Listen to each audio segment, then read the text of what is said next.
based on grade wise who showed up to these, like. Trust me, showing up improves your grade. Should do a study on it. Not joking you. I know that like that's like some like stereotypical thing that you hear every time and you're like, oh, if you show up to class, you do better, but. Like. Really true. Genuinely, I never believed that until like I started grading because I've had classes where I've never shown up before and still passed them, but like. This. I can literally see it, so. What is the average grade for this class?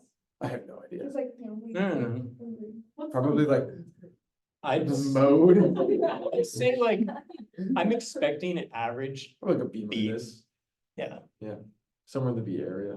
I think B is, honestly, if you're getting a B, that's good enough. good? If you're getting a C. This that's shit's also fine. difficult. You're vibing. If you're getting a D, You're having a good time. you're passing, unless you're a psych minor or a major, right? I don't know, man. I don't think I just go to What? class and I do the work. Yeah, same. C's get degrees. I am 100%. Oh yeah, also, I'm 100% willing, if people have questions outside of these. Yeah. Send me an I email. don't have anything going on. I don't got nothing. Must be nice. Actually, it's not true. I have like a ton of assignments for my Greek philosophy class, but I don't want to do them and I'd rather talk about this class instead. Also, is anybody volunteering their head? You are? Yeah. Okay. Let's I go. was gonna say, For the EEG demonstration tomorrow. if you don't, I'm Wait, having can a, we do that? Which Like, one? how many just adults? I don't know how many people. I think it's just one person, but, cause But- I'm sure he's got some. You get extra too. credit if you go, or if you- yeah, can we get extra credit? I can ask you. If I asked them in class, they could write a paragraph, but what you want. Oh, that's right. right. Oh. When is it tomorrow? 11. Laura, just use the EEG procedure document we have and just reword it, be like, this is what I learned. Yeah, I will do that. That's, I laugh because that's what I was like. No, you have, She's so nice. I'm so glad we did. yeah. Thanks, Lane. Thanks. But yeah. What if I just submitted a picture of the? I'm cutting a meeting short just to go to the EEG demonstration, but I'm gonna bring him along with me. I was gonna say, it's gonna be so fun to gel up hair and then have to wash it out. It's so weird. Wait, Like you can putting develop the, other people's hair? yeah, you put the cap on them and then you put a needle through the node and then you I put hope the you know gel what you're in. getting into. Have you seen the lab in Bohannon 200? I did not- Say again? Have you seen the gel in the lab in Bohannon 200? Yes, I have. His is not nearly as viscous as that. That one is crazy. Like, it doesn't even move through. No, that one is like, That's what I learned on initially. I did 3 experiments for that one. Yeah. It's like, I want mine to stare at a wall for 40 minutes and not move my face. 40 minutes? 40 minutes. My goodness. I couldn't believe it. They were just, it's like a Milgram experiment. They weren't actually testing EEG data. They were just seeing how much you listen to their computers. It's so boring. Noel, did Gilbertson send you an email about TAing for cognitive neuroscience? yeah, but I don't think I can because I'm graduating. TAing, I'm super excited. Also, anyone, I don't know if I can push this again for anybody else who showed up. If you guys need materials, if you want to take cognitive neuroscience, I recommend it if you've taken this class. I don't know if they can, I think it's full. I think it's closed last time I checked. Well, if you do, let me know, Maybe because you I can have the email book Gilbertson. and I'll sell it to you for very, very cheap. You should just show up. I just like, wanna the get rid of first it. day It's going. and try and sell it. I tried. I'm keeping my. Really? Which shocked me. It's brand new. Like, It rocks. It's the best. it is book a ever. really good book. Don't ask Lloyd about it though. He got mad when I showed him it. But So, Lloyd hates Gazzaniga, so. Oh, that's the guy. Yeah. so if you want He the hits a lot book, of people. let me know. I want to sell it. I want to get rid of it. And I'll give it to you for very Give it a cheap. goodwill. I will. Imagine like some soccer mom coming in to like Goodwill to like pick up some books for her kids and then she just stumbles across cognitive neuroscience. She just gives it to her. But it is a really fun class. It's Monday, Wednesday, Friday now. but for 15 minutes, which is so much better than how we had it. Tuesday, Thursday because it was only 3 credits for us. It was Tuesday, Thursday from 12:30 to 1:45. Should we go through some of Just go those? sign up to this. Yes. What inspires you? We need to cover prolactin in the same idea. Oh, I love prolactin. This is one of my, I think this is so funny. Can you do that? All I have is prolactin and what it does. That's all we need to know. All you need to know is that prolactin, so. I'm gonna write it here. Prolactin. Cut it up into 2 words. Prolactin. Pro is referring to increasing. Lactin referring to lactating. So it increases or causes you to lactate. There was prolactin inhibitory factor, which turned out to be dopamine. And so dopamine prevents prolactin from acting. And so it stops you from lactating, but you put somebody on neuroleptics, which inhibits dopamine activity, and they start lactating. What's prolactin used for? It causes you to lactate. Is it like I forget if it's a hormone or hormone, yeah. So and you give it? it's just naturally occurring. Oh, yeah. Oh, yeah. Oh, so it's not like a synthetic drug, it's like. It's in your body Yeah, already. and it's like. Bring more. So dopamine inhibits it, Okay. but when you have neuroleptics, which inhibits dopamine, it causes prolactin to be more active because you're inhibiting the inhibitor.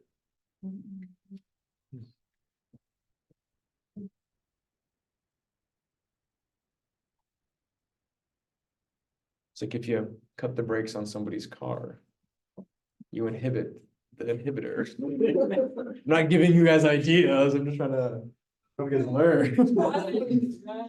This cuts rocks, you learn to make heroin, cut people's brakes. Yeah. I personally think I would notice if my brakes were cut before it like became an issue. I feel like trying like. Yeah. Yeah, like I would be like pulling out of my driveway and I would just like, oh, I can't stop. Okay. Then I would like push my car back. Sick. I'm cutting brakes Nice. and how it applies to prolactin. All right. Was there anything else besides that dopamine inhibits prolactin and inhibiting dopamine causes more prolactin and so it makes people lactate? I have a little graph of like one of the like 3-week progress things that you'll see in response of like prolactin. Oh. So for like a normal prolactin levels of like what you would experience is like as you're going on, you eventually kind of like hit here, like this is normal levels, so like solid. Womp. Normal, but like if you're on prolactin, neuroleptics, yes. Your prolactin levels are marginally lower. They're lower? Yeah. I thought that they increase. No, that's the bottom one's the clean. Oh, no. And then the top one's. Okay, prolactin. my bad. Yes, they are reversed. Or that's like the graph he showed in class and then he got angry. That could be any day. Happens every single day.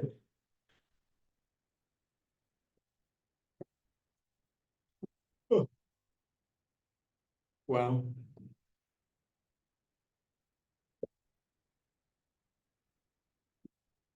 Wonderful. No, both these lines are prolactin. This would be dopamine or neuroleptics, right?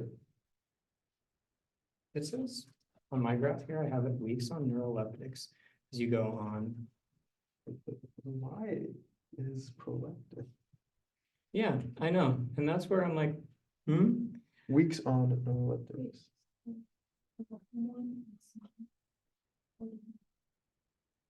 Hmm, Give us 1 second. yeah. I like that for Phil Grooves, you spelled it Fill. Yeah, I love that. No, that's not that clear. Clinical rating. Oh, Yeah. that's why, because there's two different Y variables.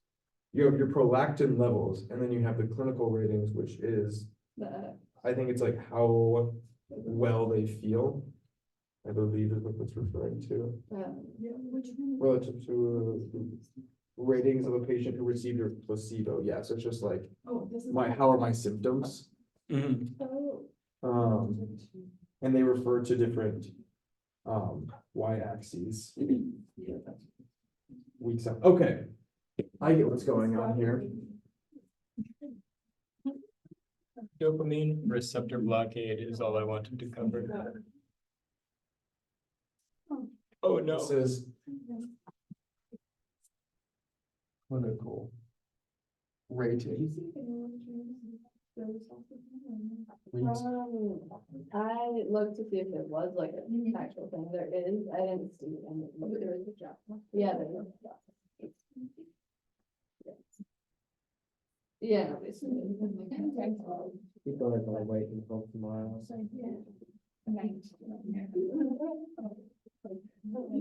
But you gotta write that to tell you. Right, right, down, there you go. Okay, The one thing I like about it. here it is. It's a little better. So the X axis is your weeks on neuroleptics, Your time. and then this Y axis is their clinical rating, and you correlate this dotted line with this one. And this line is their prolactin level, and you correlate this line with this X or this Y value.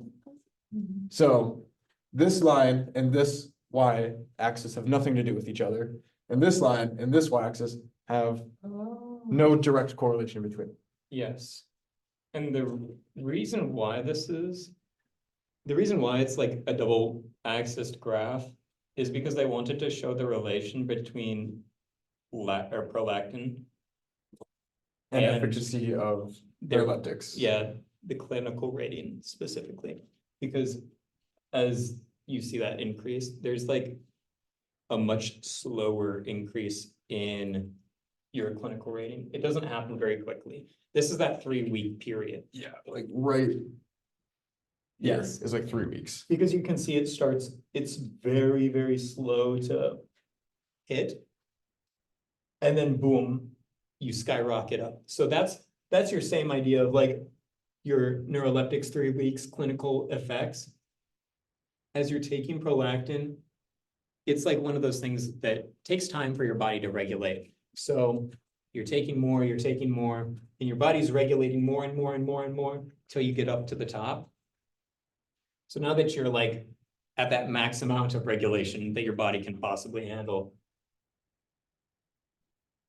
now you will finally start feeling better or start like having a better clinical rating. So there isn't much of a response, even though your prolactin is skyrocketing. As soon as your body has regulated to that high level of prolactin, then your clinical rating will start to go up. So that's why like you won't see like a response towards neuroleptics, or if you do see a response, it'll be very, very slow and gradual.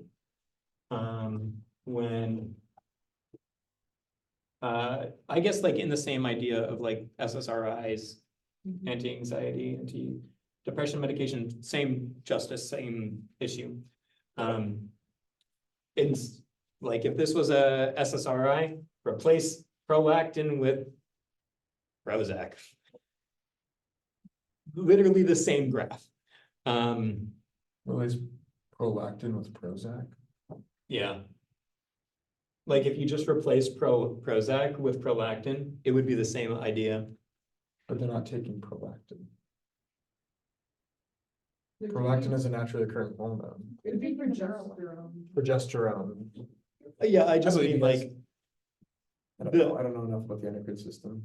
it's just like your amount of hormone in the body. So Yeah. like, even though like this isn't, they're not taking prolactin, I just mean that like, you know, whatever they're taking to increase prolactin, as soon as prolactin hits its peak, its high level of concentration, that's when you're finally gonna be able to start regulating to that normal level. And then you'll start seeing clinical improvement. So like, if you replace prolactin with like serotonin is probably what I should have said, but if you're taking Prozac, you can like replace prolactin with serotonin. This would be the same graph you would see as you expect them to get better. Serotonin levels begin to rise really quickly over those 3 weeks. And as soon as they hit that 3-week period, it'll cap off. And then you'll start seeing raising in your clinical rating. You'll start seeing improvements. Yeah.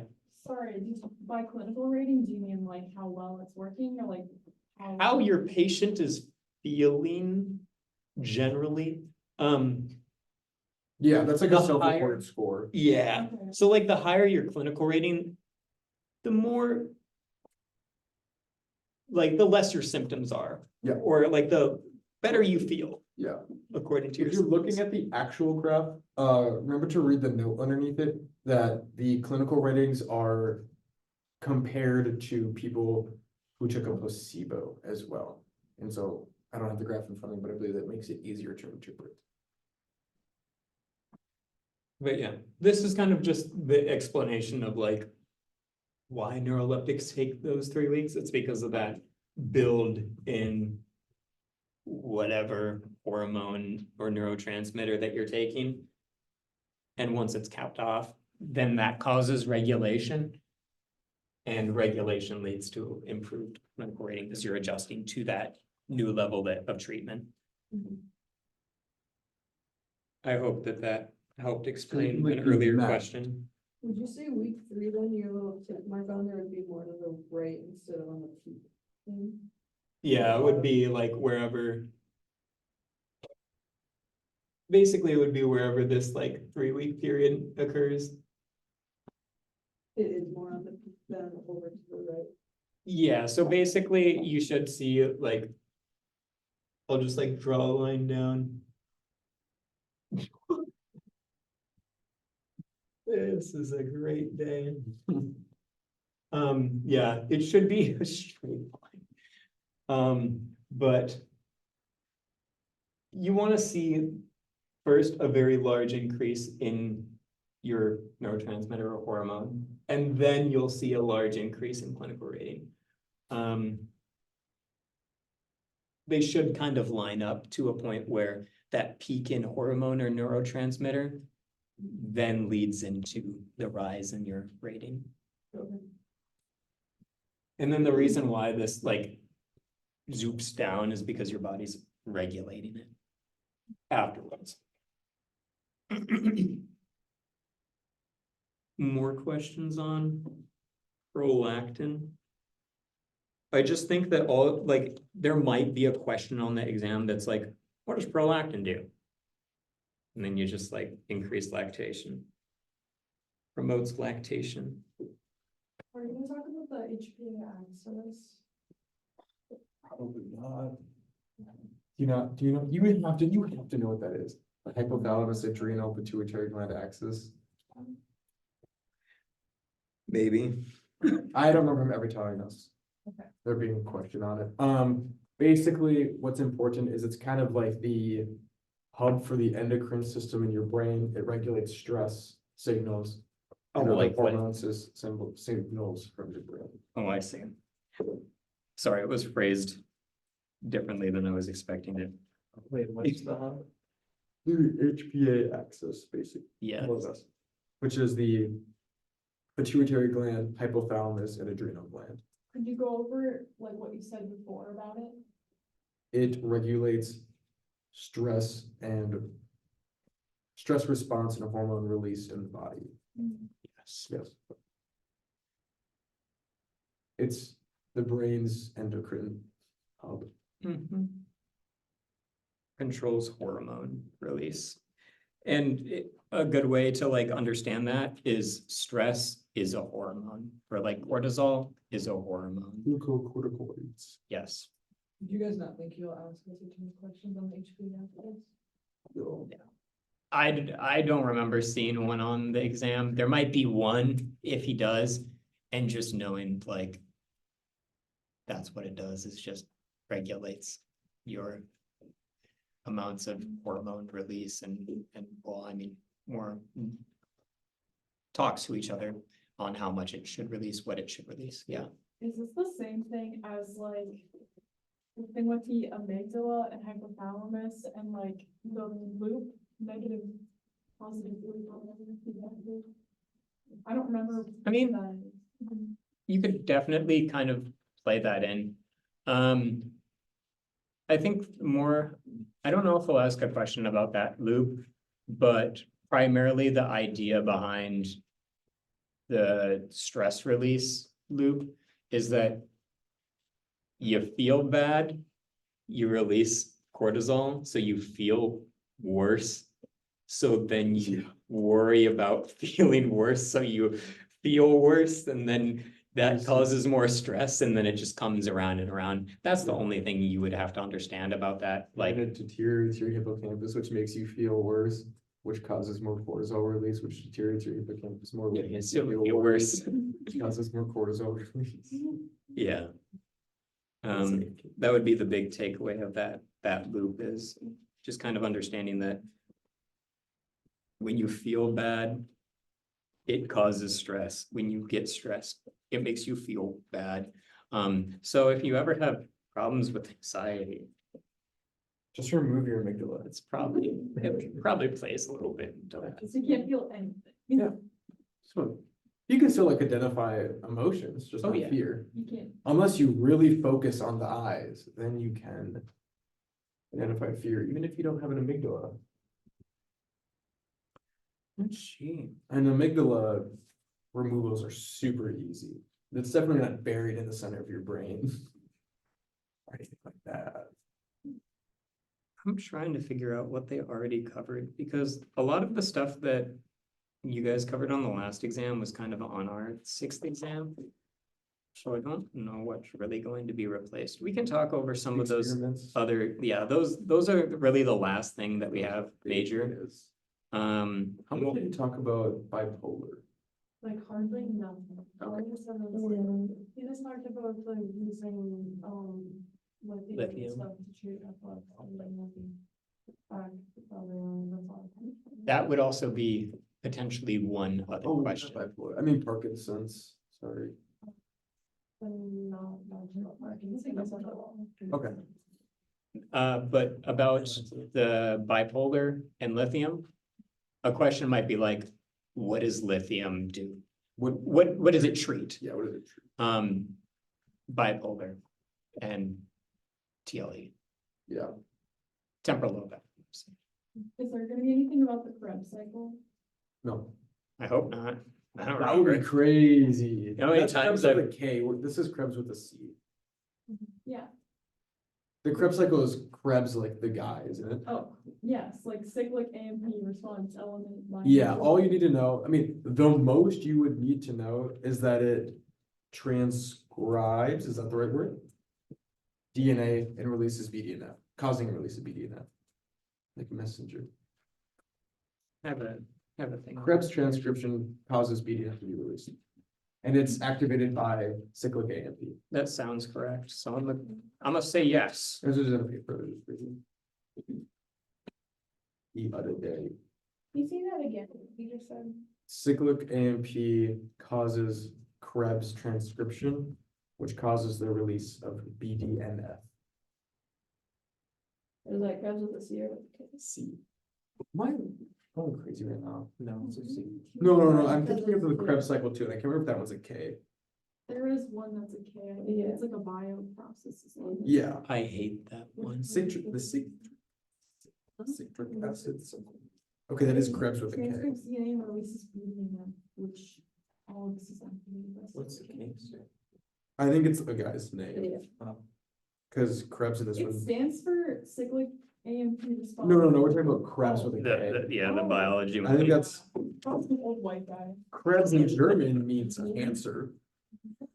Brian Krebs is an American journalist, but he's only 52. I don't think the Krebs cycle was named after him.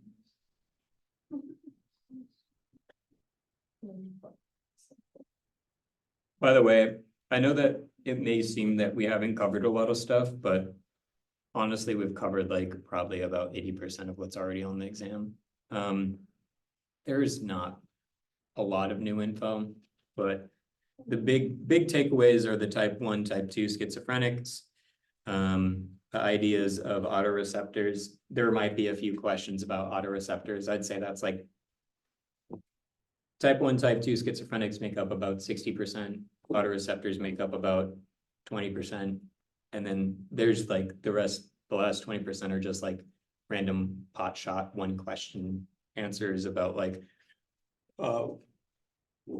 why does it take 3 weeks of neuroleptics, or like something like, did he talk about? Or why will neurons show lower activity before firing? Yeah, like the same idea of these, maybe we should go over that. Important thing as well. The citric acid cycle itself was finally identified in 1937 by Hans Adolf Krebs. That's where it gets its name. Super important. I'm sorry if I'm like out of it. I have taken 3 exams today, so I'm like running off of. You take it out of me today? I did. You know what? Never again. I did not have to even show up because I did good enough to just pass. Also, sorry to go on a little bit of a tangent. I was taking developmental biology and don't, if you don't have to, just Don't worry, I won't. just don't. But I got to a point where I really didn't even need to show up to take the final to like get a decent grade on the exam. But I got an email from the professor and they were like, you missed the exam. I'm like, oh. So they asked me to show up today and I showed up to take the exam.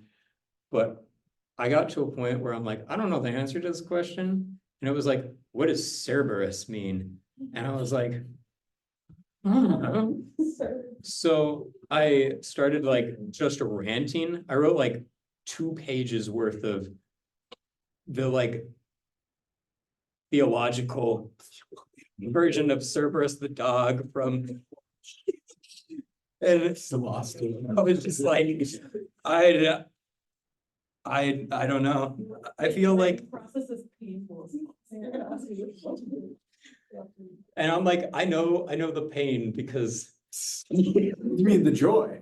Yeah. The joy to grade your guys' test. it is really funny. I love grading your guys' Every time test. I get it back, I go home like an hour and I go. Sometimes I'm like, I hope Noah and Mary can't grade their test so I can grade theirs for them.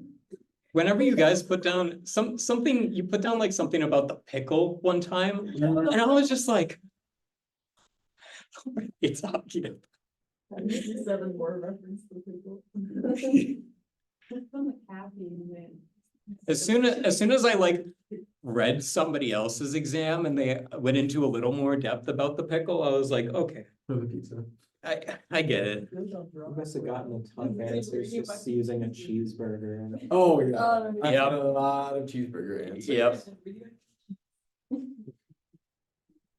God dang. Do you want to cover over the You remember we could talk about adding a radioactive tracer to dopamine and then you dump it on tissue and then you check the decay. I think there was a question about that. It was tired. What was it, tyrosine? Is that this Oh, exam? That was one of the best.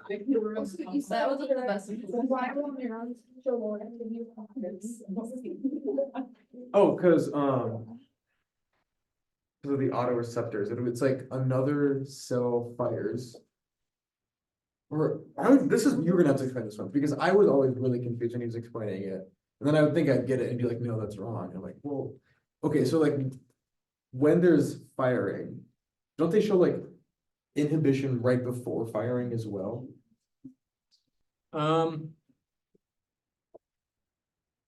So I The answer don't, is because of autoreceptors. purpose. I would expect the idea to, I mean. I don't have like a, this is the answer for that kind of question. That one's actually a little questionable. I would believe it has to do with the same idea. You say because of autoreceptors. That's what I'd expect. If it had to deal, my guess is if this releases neurotransmitters into the area and there's another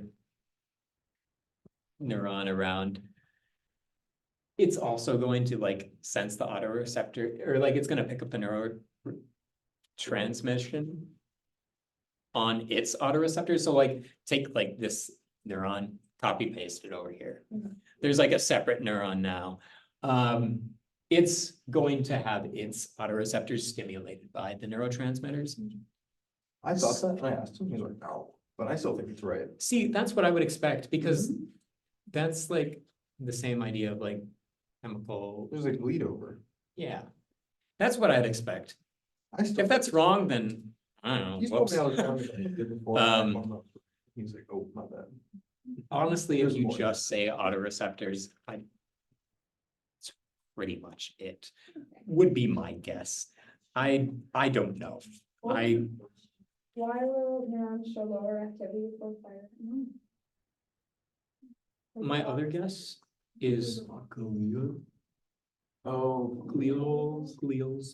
Are you guys No. correcting it though, or is he gonna be correcting it and be like, why the hell? He's correcting all the stuff. He's correcting it. We don't grade any of the files. So then why will neurons show conflicts? Lower activity or fire. Do you remember him talking about this, or am I just like? I was dreaming about neurons the other night, so who knows? Maybe I'm just making this up. I don't know. I don't remember anything about this. Mind.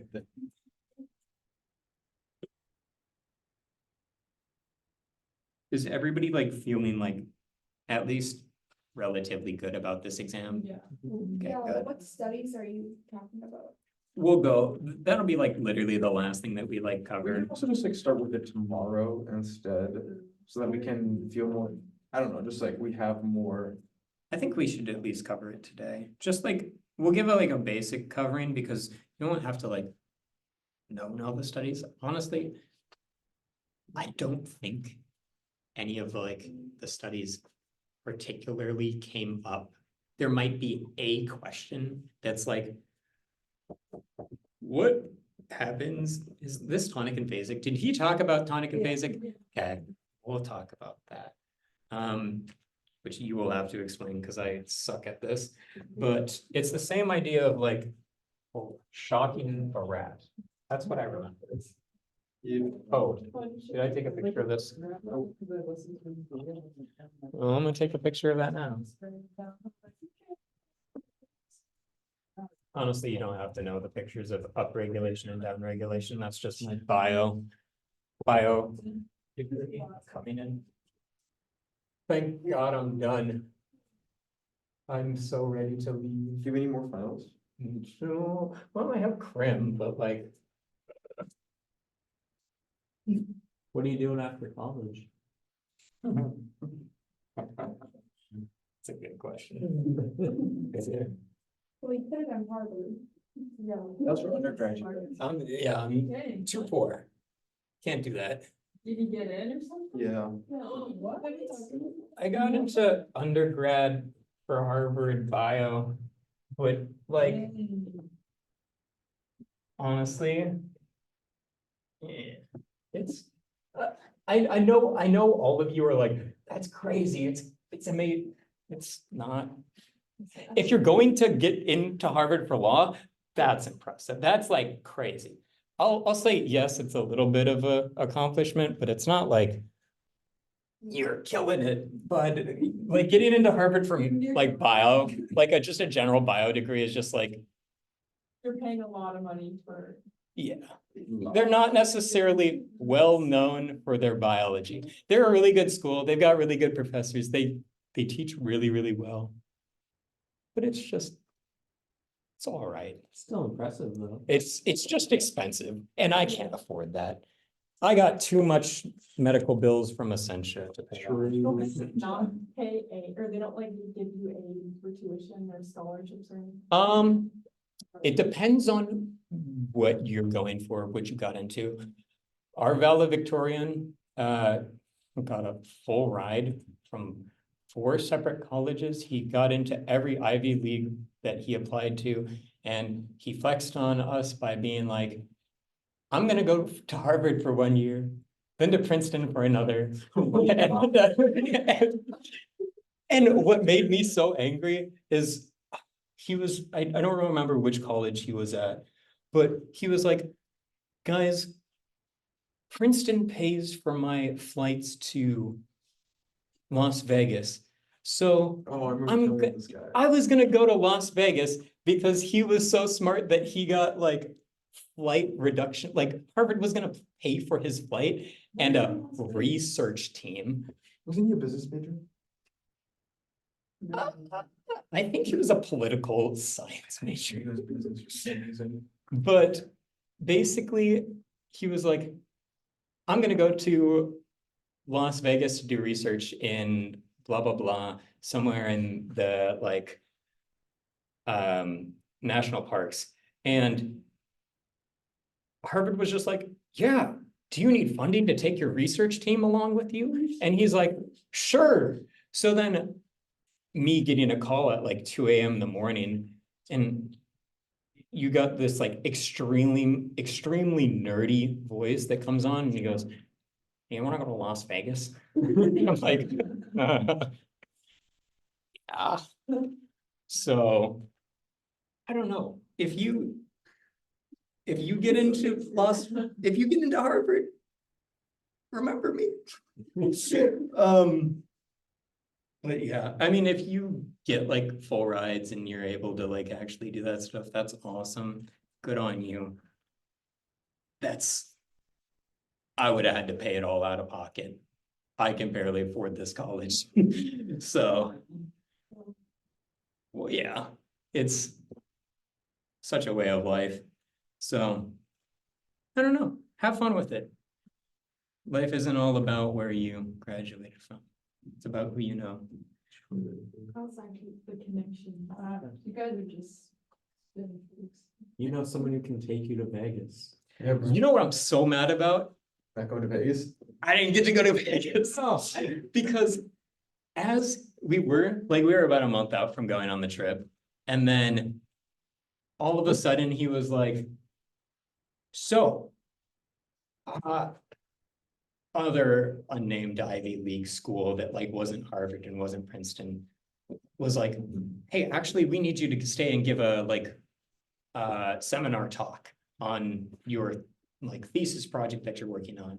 And he was like, okay, rip, sorry, I gotta cancel. So RIP Vegas. I've been not to Vegas, but like in the state, I don't know what state Vegas is. Nevada. Yeah, I've been to Nevada. I have not been to Vegas, but one day. If you're like. I know.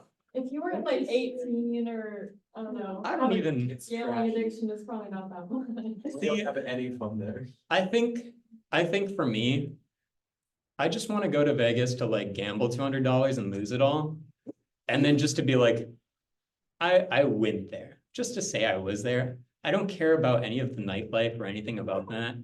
But like, just the experience, that's what I'm there I want to for. go there and get a gambling addiction. You are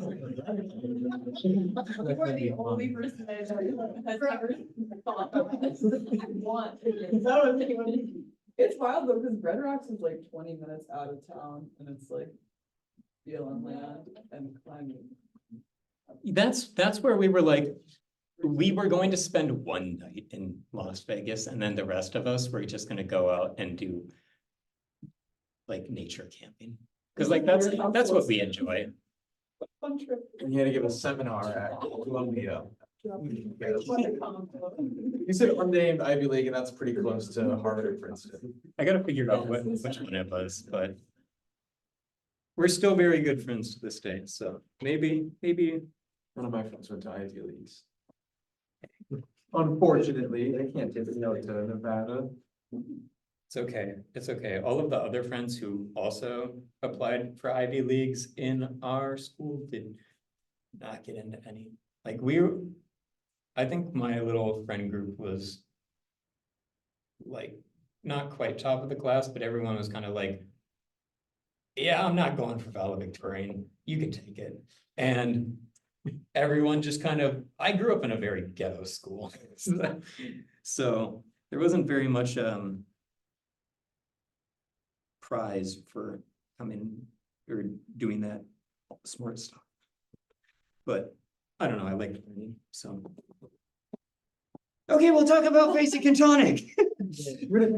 Or phase. What if we Tone, talked shock, about phase. segmental areas, production to nucleus accumbens? Honestly, whatever you want to cover of the, There's limitations. I hate all of the experiments. What if we just read our paper? Is that what it's about? No, our paper is on the physiological effects of cortisol on the memory system. Well, more so just like all glucocorticoids, Yeah, cytokines. basically TLDR of our paper, Stress is bad, it's bad. except for in acute situations sometimes. Yeah, sometimes it can help, but only in moderated amounts. So get exercise and sleep your regular amounts And pay your bills. and pay your bills. Not your taxes though.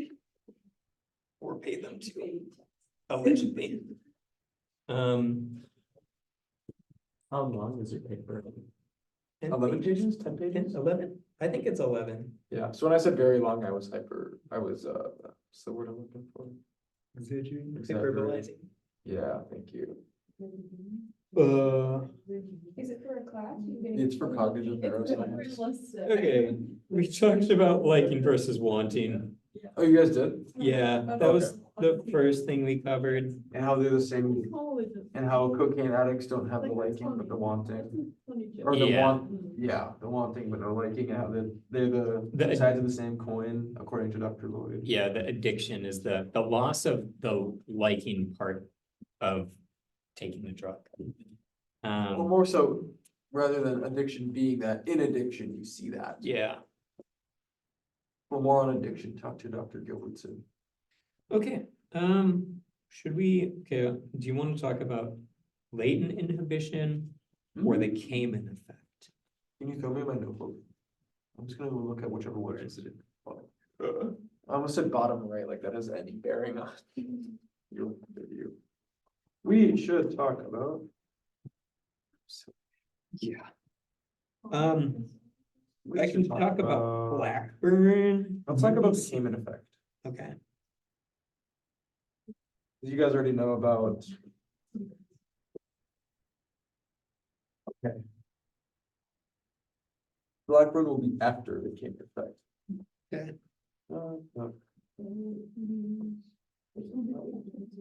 My takeaway from the Cayman effect was schizophrenics don't block information. Yeah. So we can write it up on the board. I'll say it quickly and then we'll go over it again. But basically, you just do like regular classical conditioning. So you have an animal, a rat in this case, associate a tone with a shock. And then once that happens, you do the tone and you add a light with it. And then the shock. And so like if I play the tone by itself, the animal will show like stress, right? It'll become stressed out because it thinks it's gonna get shocked. And then you start pairing the light at the same time as the tone and then the shock. And if you just show the light after a while, the animal won't become stressed because it's redundant information. And so it's tuned it out. In schizophrenics, they don't tune it out. And if you show the light, they will become afraid. Tone and shock. This is It's a nice drawing. This is the Cayman effect. And we'll go over it again. What is that word? Kamin.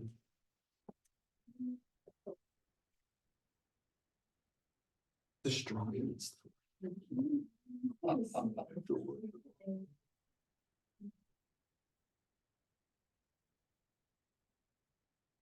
we were writing short, we're. Man, why didn't you go into an art major? It's great. I said regular high school English and I'm not becoming shop. Just like it's redundant, but it's not. I forgot. Stress Shot. or institution, but. Why is that backwards? Wait, sorry, I didn't actually tell this right. I'll show you when.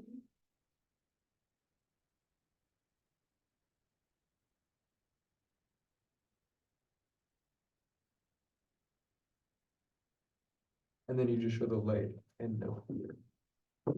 Light and no fear. Yeah, because it doesn't associate. No. Or, sorry. So the tone by itself elicits a fear response Yes. because it's become associated with With the shock.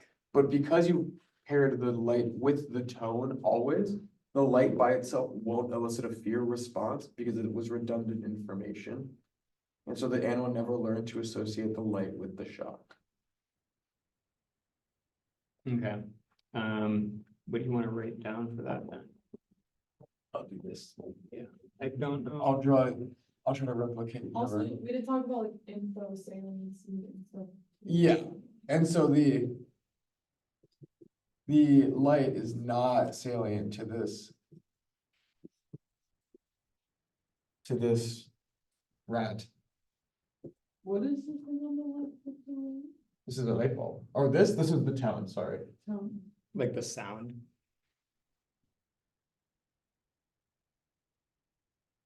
I love this rat. In fact, he's gonna be smiling. Whoa. Happy. He's actually indifferent. Maybe it's his favorite color. Do rats even see color?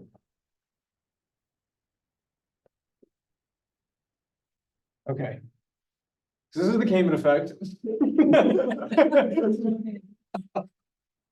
So you pair a tone with shock, and after enough pairings, the tone is enough to elicit a fear response. This is just classical conditioning, right? This is Pavlov. Hello, college. Because the tone is salient, right? It conveys information, i.e. you're gonna get zapped.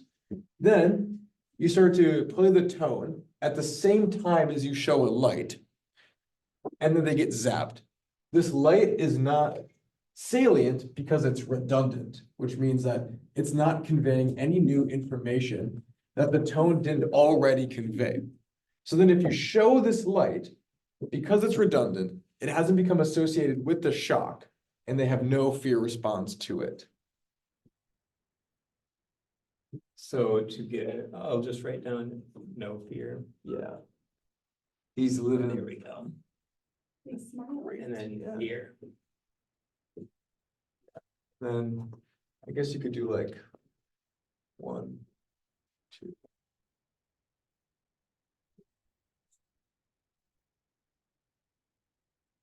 Does that make sense? Wait.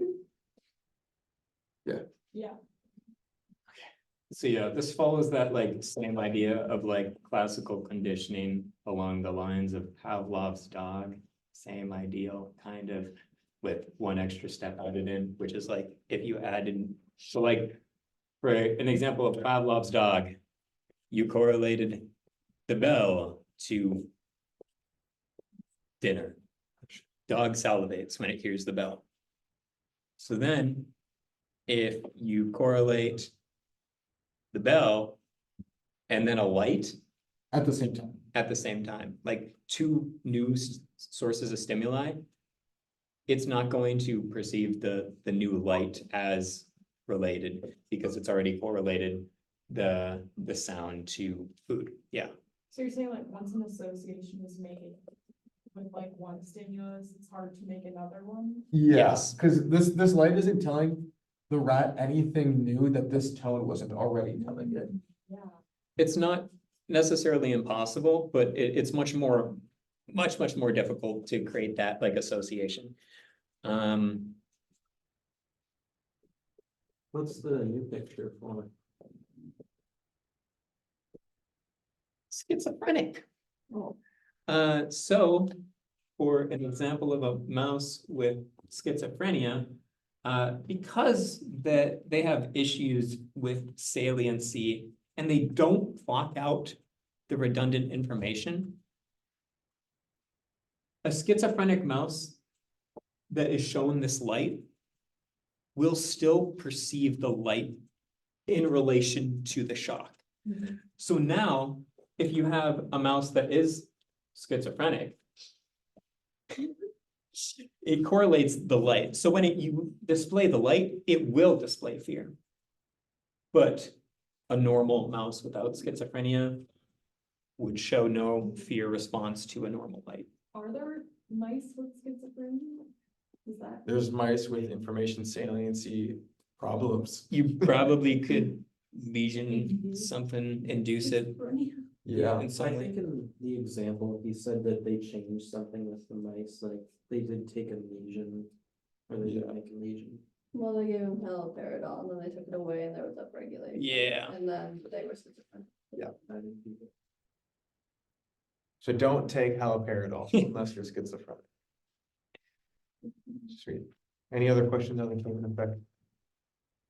I like the rats. Something really important to know, this is super important. When we're talking about extinction, so, for example, we continue to play this tone, but you're not shocking the rat. After a while, the rat no longer has a fear response to the tone, right? This is called extinction. Something super, super important to know about extinction, and I believe he might have prefaced this in class, is that response is not being forgotten, but it's being inhibited.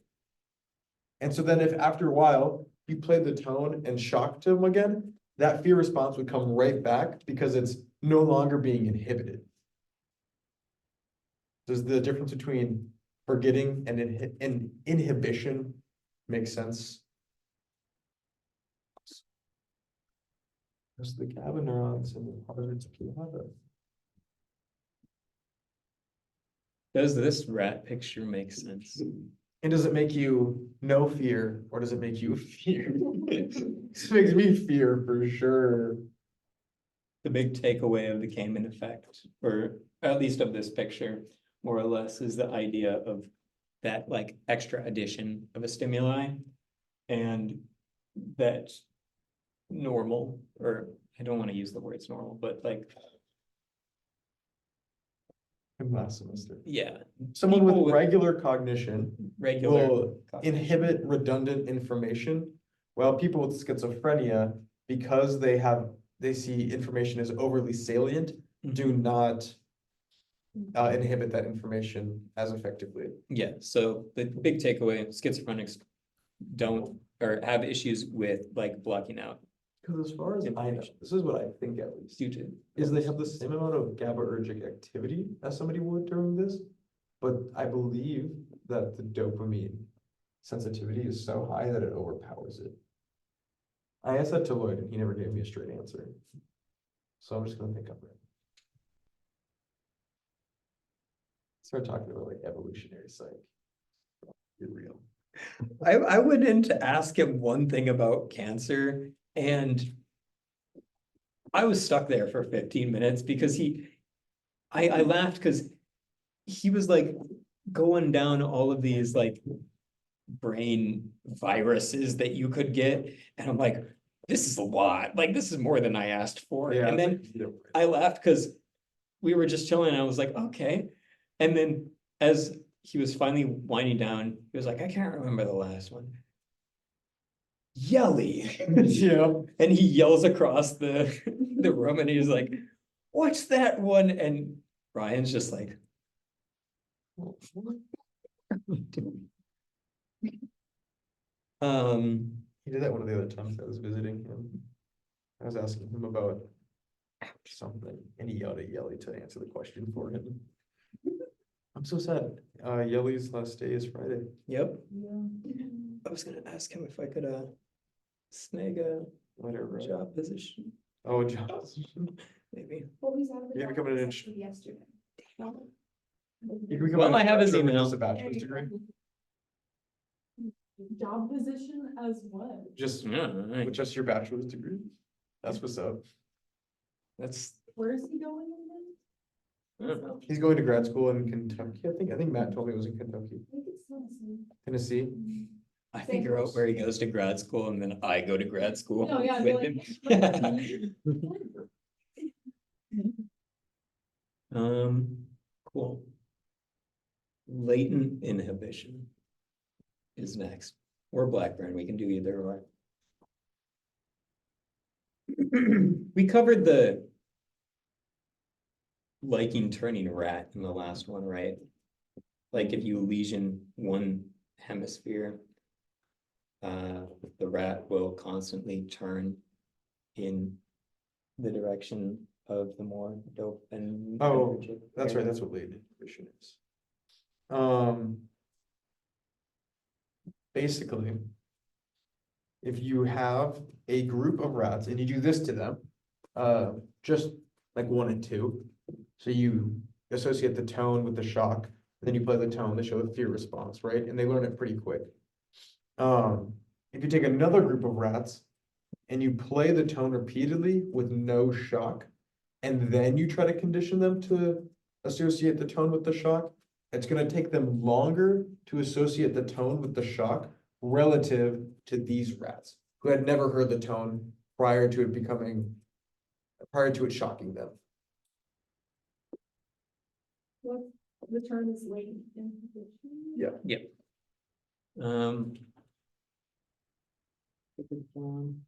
LeBeau. LeBeau is the name you want to associate with latent inhibition. How important that will be? The bow. LeBeau, L-U-B-O-W.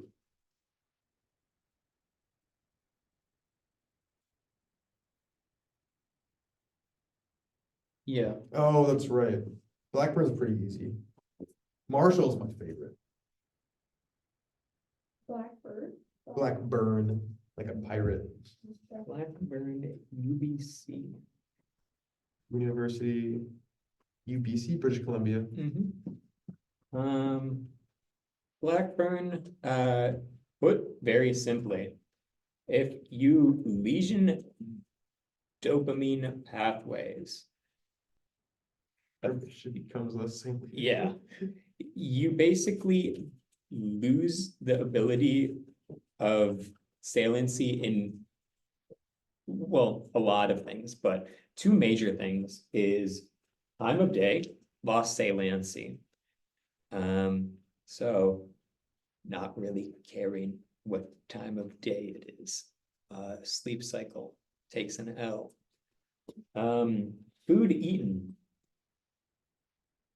Why did I?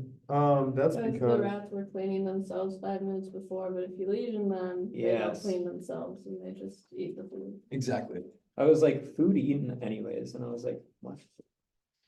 Yes, they kind of lose the ability, the saliency for self-care, I guess. in a way. No. It's the time of day loses the saliency. And so, oh, I'm gonna eat in 5 minutes loses its saliency.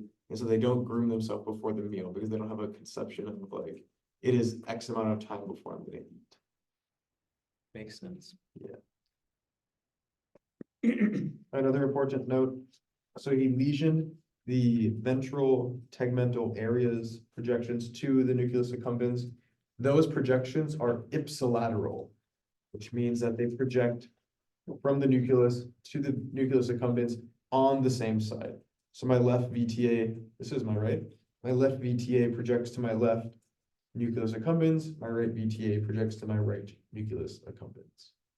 I thought it was the frontal cortex, not the nucleus accumbens. VTA, Well, in the notes, it says lesion pathway from VTA to frontal cortex. I think, is nucleus accumbens in frontal cortex? Oh, that makes I think that's sense. why. Let me check. I don't know.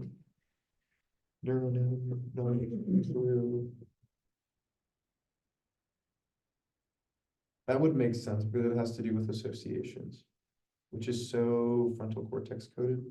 Can we like go over the different, or just like distinguish the different pathways? So there's like the lesion to the dopamine pathway It and all is. that, and then what is this ipsilateral? Oh, it's just saying that those projections from VTA to nucleus accumbens are ipsilateral.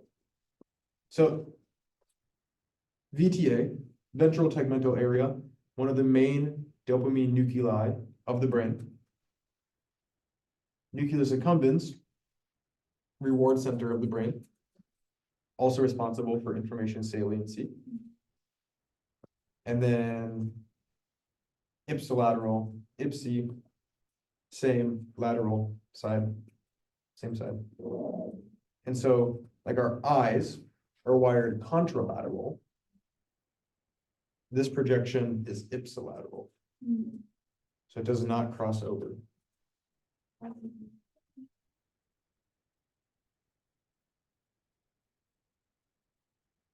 I always like to remember contra starts with hopefully a C, but contra starts with C, cross starts with C.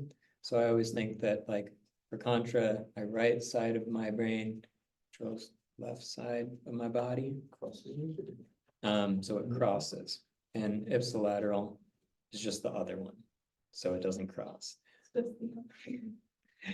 If you only have two things and you know what one of them does, then you know what the other one doesn't. So I love Marshall's experiment. I think it's so cool. The roads and the bowl. So are you guys good on this? So for Blackburn, I guess what's the overall takeaway from? time of day loses salience. I think the more global as well is he's just showing that this dopamine pathway mediates information saliency. Yes.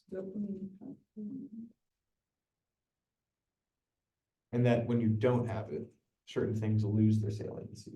Say dopamine pathway mediates saliency. Yeah, or just dopamine mediates saliency.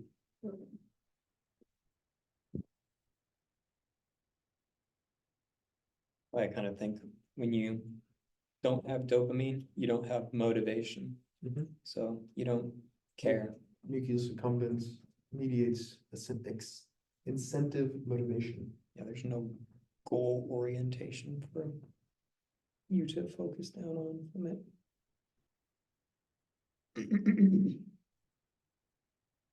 Well, that is Cayman, Blackburn. Lubos, Blackburn, Oh yeah, Lubbock as well. Now we're on to Marshall. Marshall. John F. Marshall. It's the rat in the metal bowl. Yeah, so you put rats in these big metal bowls.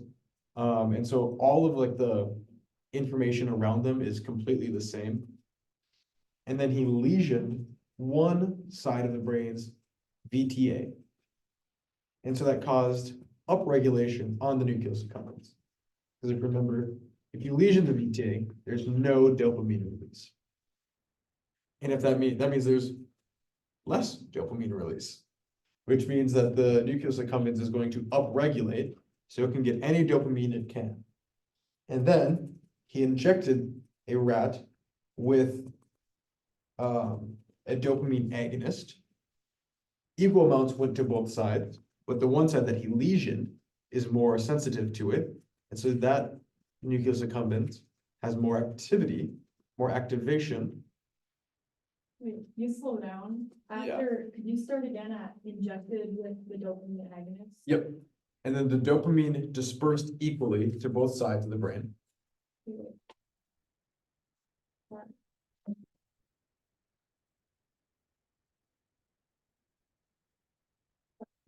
Okay, but the side he lesioned, we'll say he lesioned the right side, is more sensitive to the dopamine, so it has higher activation. More sensitivity to activation. More sensitive to dopamine causing higher activation.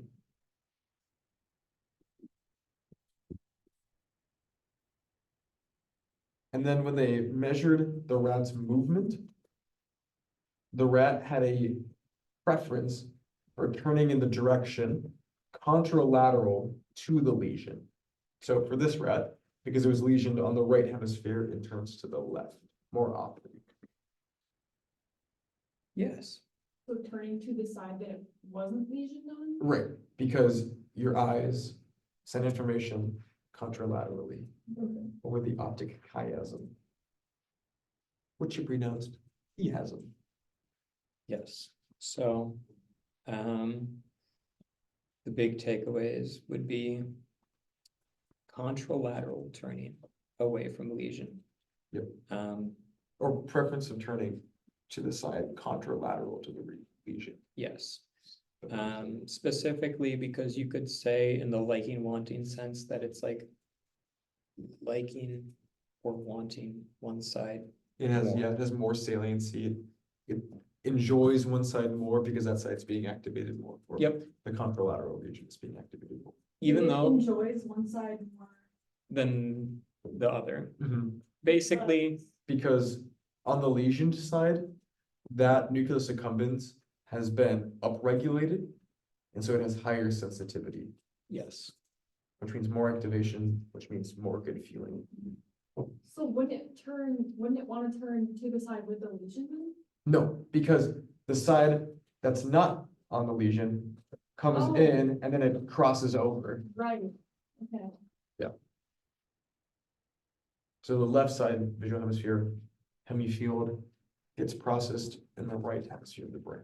Yeah, so basically it's seen, even though both sides look exactly identical and similar, one side seems more preferable. And actually, what's really happening is that the right side is getting higher activation, and so it's like, oh, there's something over to the left that's causing that, so then it turns more. But that thing doesn't exist. Yeah. It's all in their brain. Pain should be a rat in a metal bowl forever.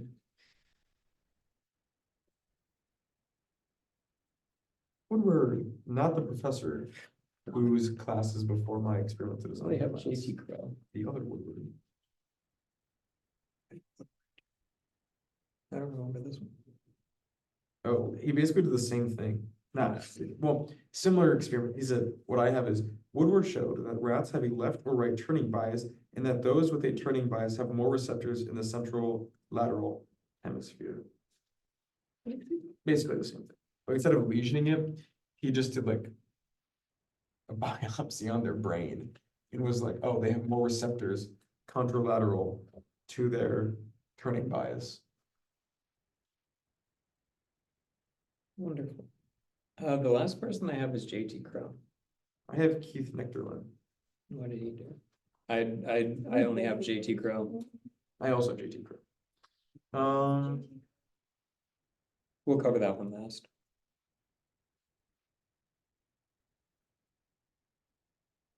I believe it has to do with I think it's just when they flash the symbols on screen. That was Nectarland. Yeah, Okay. yep. Let me read this with them. Apprehension test. Size of flash on screen and presence. Have to sit there and switch the slide. Have to hit a switch when the slide has. I have a T, but it's, any symbol on it. The slide contains. The more distractors schizophrenics do comparatively worse to controls. Similarly, children of schizophrenics also do comparatively worse to controls. So basically, they have a slide, a screen, and has a bunch of symbols on it, and they have to hit a button every time there's like the trigger symbol. So the example I have is like a capital T, but it could be anything, right? The more distractor symbols on the screen, so other uppercase Latin characters, the worse people with schizophrenia do compared to people without it. So I think the graph we have is something like this, where it's like, here's like control. And this is like amount of symbols, yeah, I do have. and this is performance. I do have that. So this is the JT Chrome one, right? This is Nectarlin, Nectar. and then this is like schizophrenics. Yes. So as the number of distractions increases, both parties do worse, but schizophrenics do worse sooner with less number of distractions than normal cognition.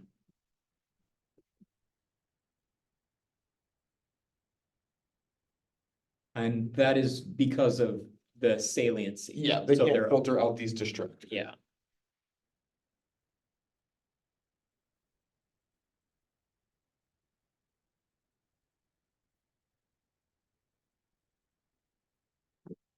And we check the schizophrenics too. To draw like a sample of like what they would have seen. Yeah, sure. Does that graph make sense for everyone? Yeah. Okay. So what they would be looking at is a kind of Let's test just go on, yeah, actually. organization, and basically they'd be asked to like look at the center of the screen and then tell, or like, you know, switch when they find the one object they're looking for. Say they're looking for like a shaded in square. I found it. So obviously, this is really easy. But when you start adding in other distractors, it becomes harder and harder and harder. So as we add in more, yes. As we add in more distractors, it now becomes a little bit more difficult to find that square. Say if like this was just like flashed on the screen, all of a sudden, it would take you more time to find that square, the more distractors there are. That's true for both people without schizophrenia and people with schizophrenia. But individuals with schizophrenia have a much harder time distinguishing between this as a triangle or this as a square because of the issues with saliency. They're unable to like tune out these distractors. So that's why they end up performing worse. Oftentimes they will take longer to find them.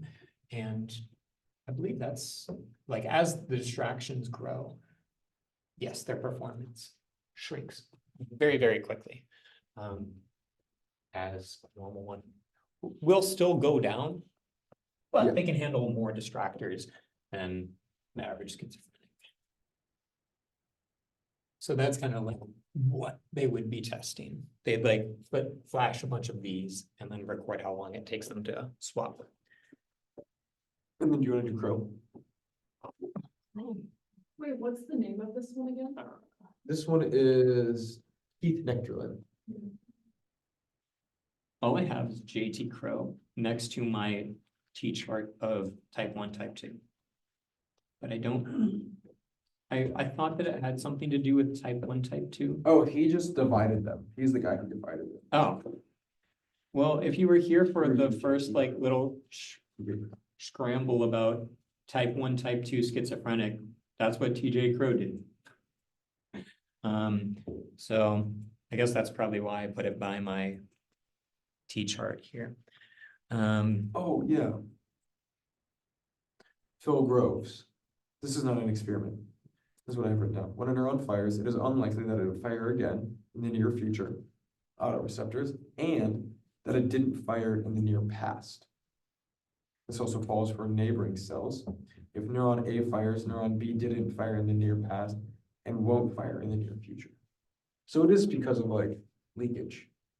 Like the autoreceptors, not the autoreceptors, the neurotransmitters from neuron A leak over into neuron B and inhibit it.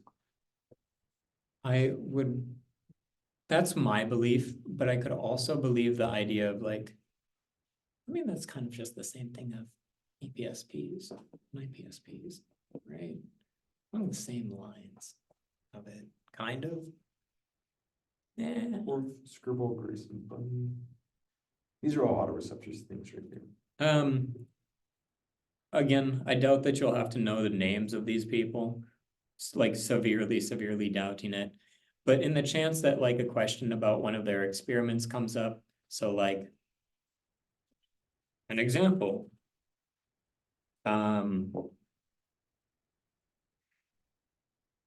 Yeah, I would just get comfortable associating the names with the experiment. yeah, And I mean, that could be just like flashcard, what did so-and-so discover on the side of the flashcard? What are these? Yeah, I guess like it's the same idea where you probably won't have to know the names for the exam, but knowing the names helps you understand what happened. I'd almost do in like one.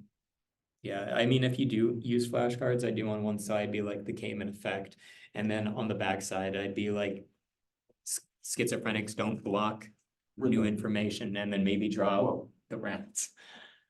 What's notable about the Cayman effect is that schizophrenics don't block out redundant effect like people with typical cognition do.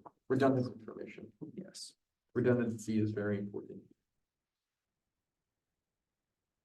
I think I've gone through my entire notes. Just people still have questions or anything they want re-explained.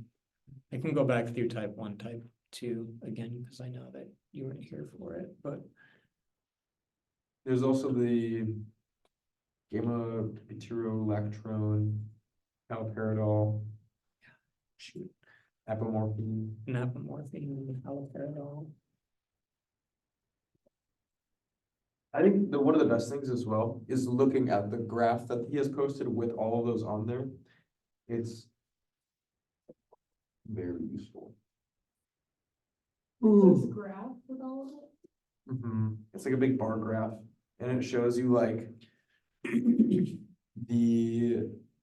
some sort of effect is like when you have haloperidol has this much of an effect, and then you pair it with apomorphine, and it like decreases it because apomorphine's a direct dopamine agonist, and haloperidol is a direct dopamine antagonist. Okay.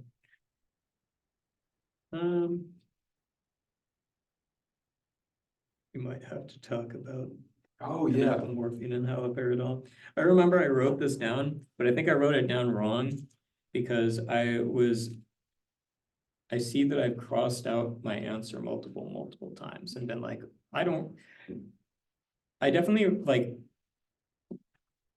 I remember this happening in class because this was one of the things where I was like, I heard him, but I didn't hear him. So I heard that he talked, I did not process it. So Okay. I got it. So, you take a photo of this? I'll take another. Now that we have more than just rats. A rat and a three-piece suit. They almost look like robots. A little bit. Please draw these on the exam. She's gonna It'll be text us and be like, what are these? It'll be We're like, "Don't what worry the about it." hell? Be credited for artistic consideration. Well, you guys don't wanna plagiarize and stuff. I hope he calls me back sometime in the near future. I know he won't, but Should get his number and call such is him. life. Haunt him. I'm kind of surprised I don't, do you have his number? No. Should get it. Is it normal I to think have it's- professors? I have two of my I don't professors think on so. numbers. PA sometimes. It was really awkward one time. I just like, my professor was like, if you need to schedule office hours, you can just like contact me. And he posted his phone number. And I was like, hey, Sean. You're texting. Yeah. Like we all go around. There are some W professors out there.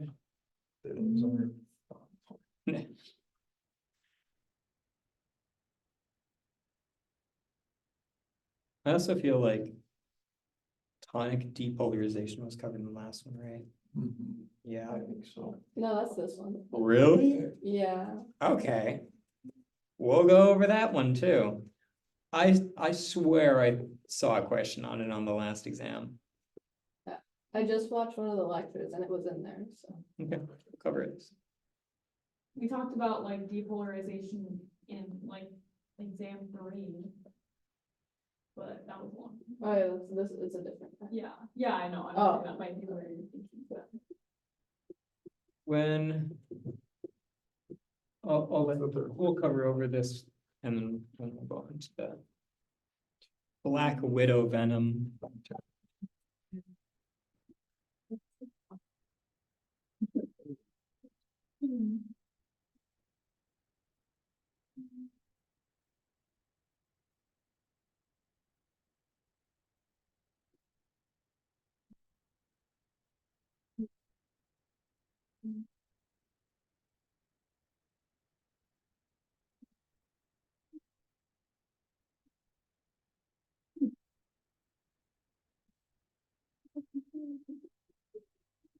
So as somebody who graduated high school during COVID, I don't want to do the graduation ceremony. It's just so much work. Gotta dress up, go somewhere, wait 5 hours to get a. Let me pull up in my car, get out, pick up my diploma, come on.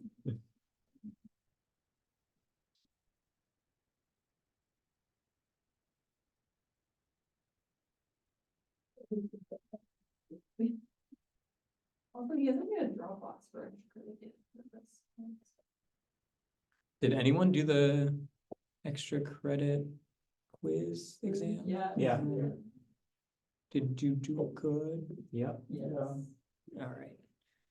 I hadn't heard anything. Nobody asked for help on it, so I assumed that people were vibing with it.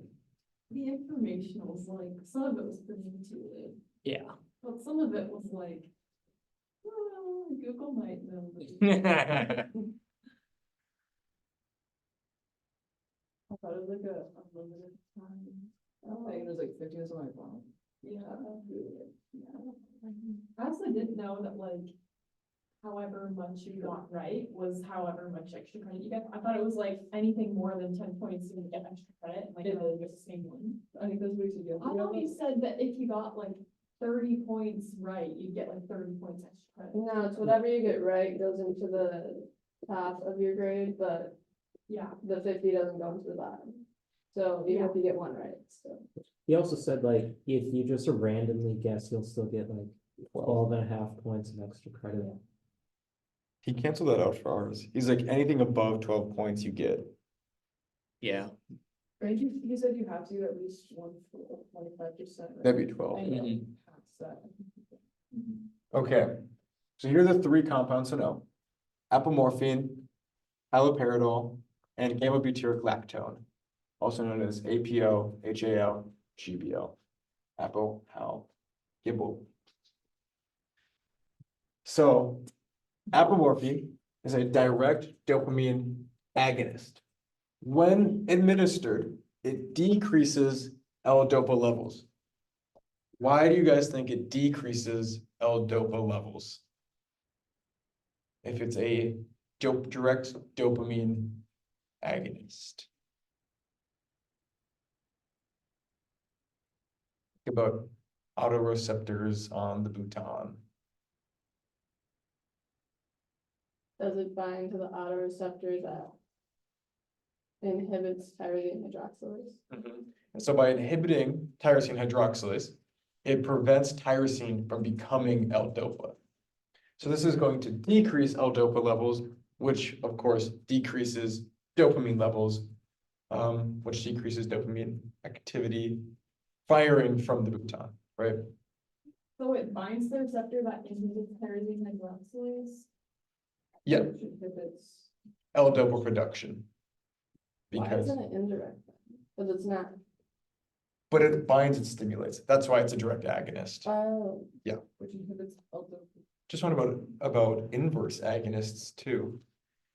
Oh, we didn't learn about Yeah. that. You won't have to know about it. He was explaining it to me and then he pauses and he goes, why did I get into this? I could have been a sociologist.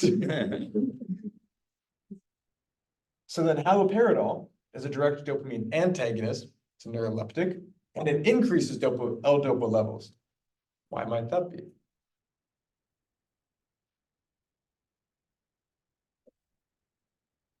Think about this, but the inverse.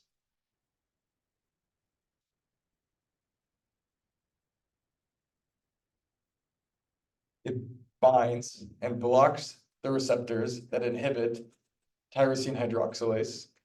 And by doing so, it keeps them going, keeps tyrosine hydroxylase going, prevents dopamine from stimulating those, and increases L-DOPA levels.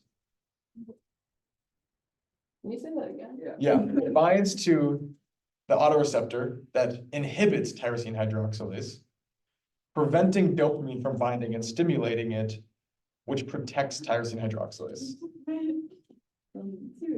It binds to The autoreceptor that inhibits tyrosine hydroxylase. Mhm. Tyrosine hydroxylase, which keeps it going.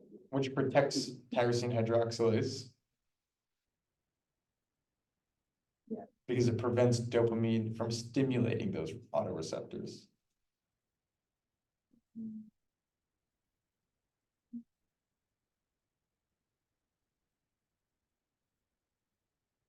Whereas apomorphine binds the receptor that inhibits it and stimulates it, which, Prevents tyrosine from becoming L-DOPA by inhibiting the enzyme.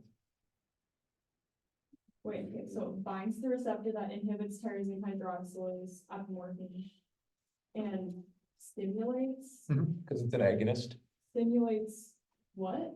the receptor, Okay. which inhibits tyrosine hydroxylase. Which inhibits, okay, it inhibits tyrosine hydroxylase and L-DOPA production. It inhibits tyrosine hydroxylase, which inhibits L-DOPA production. Okay. Because the two ingredients to make L-DOPA are tyrosine, and tyrosine hydroxylase. But now you don't got one of the ingredients. So true. And so L-DOPA levels drop, haloperidol increases L-DOPA levels, and then gamma-butyric lactone inhibits cell firing, which also increases L-DOPA levels. I don't really remember why. But it increases L-DOPA levels. Wait. Could you repeat that one more time? Gamma-butyric lactone, GBL, inhibits cell firing and increases L-DOPA levels. You don't have to know like the reason. No. So then if we have this graph.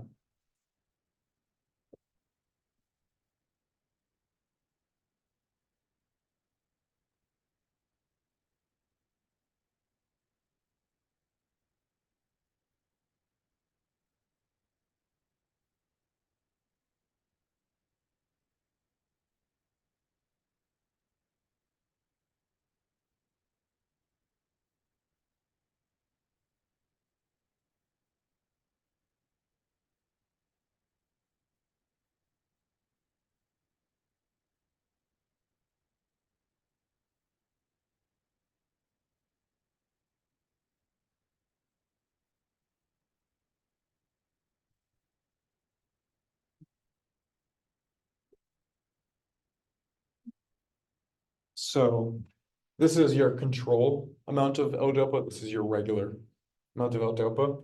You give somebody haloperidol, it goes up. If you give somebody haloperidol and apomorphine, it goes up, but not as much. If you give somebody just apomorphine, it goes down. GBL increases it, but also not by as much.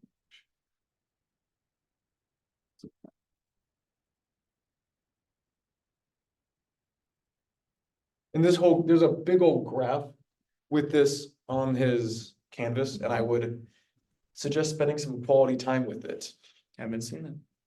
I tried to look through it.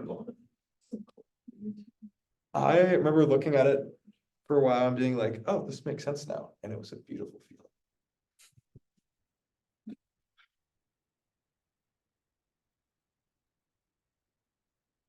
feeling. Let's see.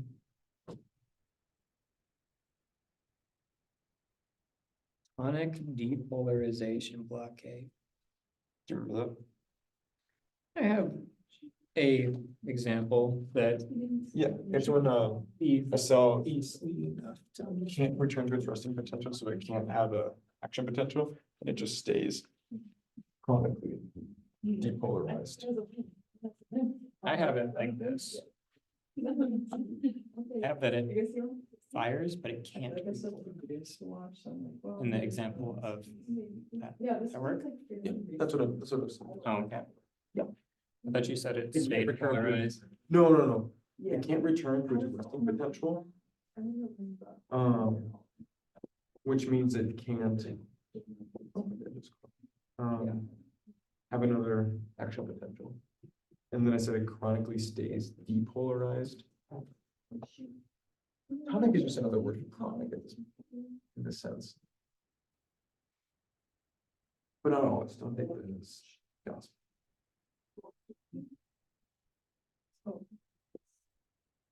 Wow. Oh, no, I don't. get that.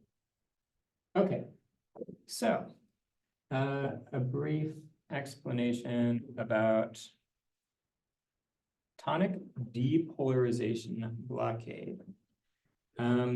So this is what happens when, if we break this down, we're going to ignore tonic. Tonic doesn't really matter in this situation, but blockade depolarization. So we're gonna depolarize, but we're gonna block it. So we're blocking depolarization.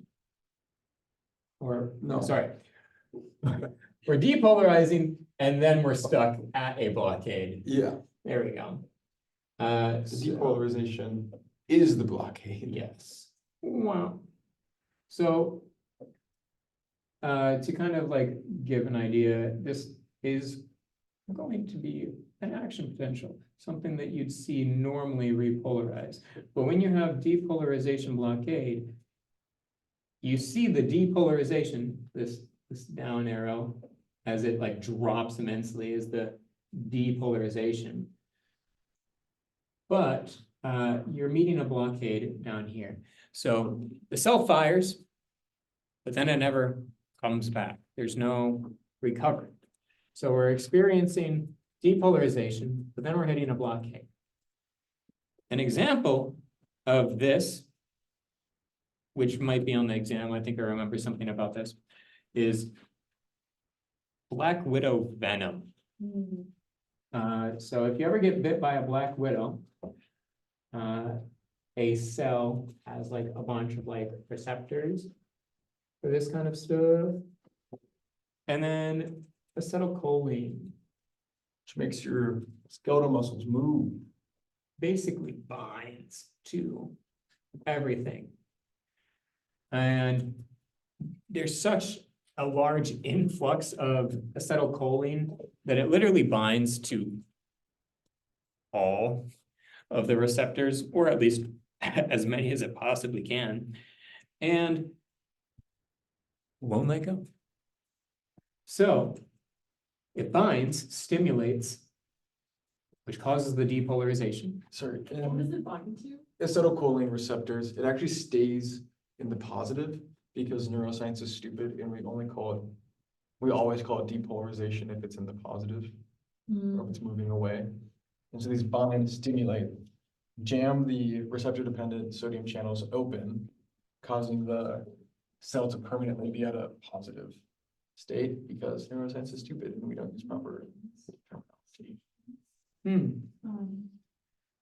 And you just were knowledgeable for your own good. That's unfortunate. So you're saying that the venom will bind to the acetylcholine? Yep. And so it can't be stimulated because, No. So it binds to the receptors, stimulates them, and then keeps the ion channels open, which cause the cell to permanently be at an elevated resting potential, which prevents it from having an action potential. wait, so binds to and stimulates acetylcholine Receptors. receptors. Which, Causes voltage dependent, receptor dependent sodium ion channels to stay open. sodium ion? They open, and then anything else? Causing the cell's resting potential or causing the cell's voltage to be permanently elevated. And what does that like show up as physically? You can't have an action potential then. I guess for like this case, it'd be like paralysis. Yep. It would be, Because it's acetylcholine. it like activates your skeletal strength. And muscles, tachycardia? your muscles. No, stimulates bradycardia, which is the one where your heart slows down. Cardiac arrhythmia is what it would present as well. Yeah. See, This is what this is what I believed. What I tried to get out of it. I tried to ask him some more questions about this because originally before I figured out what I wanted to do, I wanted to be a toxicologist. Cool. But what he explained to me was that it binds, it opens up the sodium channels, so then the influx comes in and it sets it back down to that like negative 76. 76. So it's like in a permanent refractory period. And then it's just constantly stuck at negative 76. Why is it stuck at negative 76? Because since the sodium channels are always. That's what I believe that was. But negative 76 is potassium's resting equilibrium. Or, sorry. I mean, positive 40, whatever, I can't think right now. My It's brain is permanently stuck tied. at sodium's equilibrium potential. Is that what you're trying to say? Basically, the way that he explained it to me is that the cells would basically fire once. Yeah. But never recover. Yes, that's basically all you need to know. Is there something with potassium? I don't really think so. I think it's sodium. Are we supposed to know about the study that was done by Lloyd and Schneider? Or like it starts here? I don't know. Did you give an example? What is I it? don't know. so it's Yeah. one Where like they got some cats and then they basically locked their bodies up, so they couldn't really move. Is this the one Except where they for the only jaw. presented, only the jaw? Yeah. And then they had, I think, a tube with cream that they would drip down. He talks very fast, so my notes weren't that good. He never talked about that with us. At least I don't remember it. It could still appear. Yeah.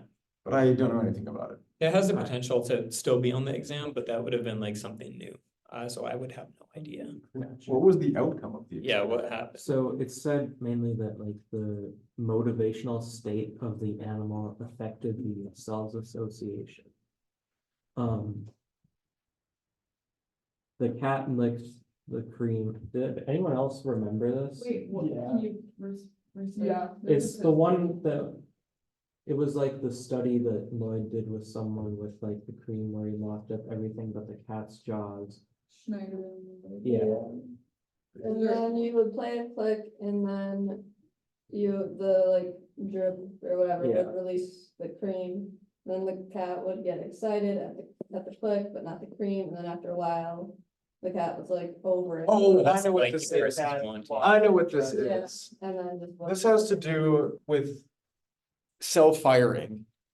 And so Like motivational state, yeah, and so association. I believe it's like, okay, here's your dopamine activity.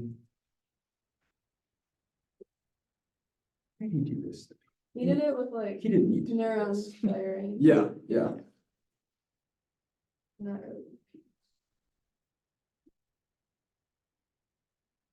So I know what he's talking about here. Here's your first trial. You hear the click, nothing happens, cat receives the cream. Dopamine fires. 100. I'm just making up a number. Trial. Ooh, ooh.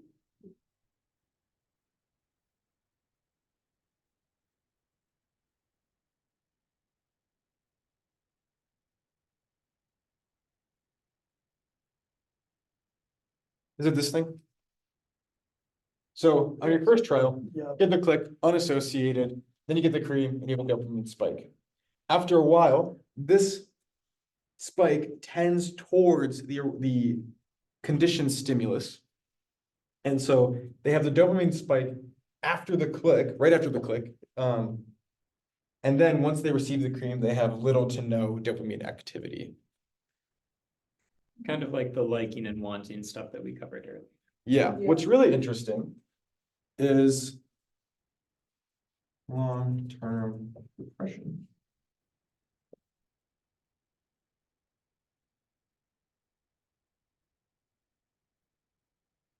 So we're gonna imagine that this is a fixed interval, so they're always receiving the cream the same amount of time after the click, right? You kind of have to do that. So you have the click. And then when they receive no cream, dopamine firing lessens per time, which I think is cool. And that plays into, they're not forgetting that the click is associated with cream, but they're inhibiting that relation. It's because of GABA. All right. I will also mention, we are kind of coming to a close here on our time in this room. So we'll probably wrap up here. And I will say that we have covered